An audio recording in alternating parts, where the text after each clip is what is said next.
Bosses de xufa. No és una broma, és el nou invent de la Universitat Miguel Hernández d'Elx. Aprofiten els residus de l'elaboració de l'horchata per a fabricar bosses biodegradables. El procés permet extraure el midó de la xufa tal com es fa en altres productes ecològics com la creïlla. El 60% dels 7 milions de quilos de xufa destinats l'últim any a l'elaboració d'horchata van acabar al FEM en forma de residus. Ara, investigadors de la Universitat Miguel Hernández d'Elx han aconseguit un nou ús per a estos residus amb el midó que conté la xufa.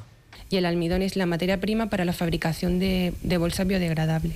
De la elaboración de la horchata tenemos este residuo sólido que lo podemos separar en dos fases. Una sólida, que sería la fibra, que es la que usamos para elaborar diferentes productos, y la líquida, que sería el residuo líquido del cual sacamos el almidón, mediante un proceso de decantación. La xufa té el doble de midó que altres productes naturals utilitzats per a la fabricació de bosses biodegradables, com la creïlla.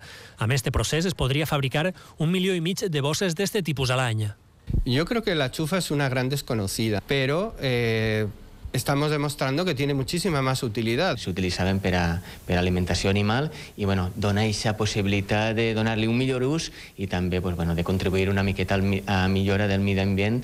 A Espanya es consumeixen 15.000 milions de bosses de plàstic a l'any.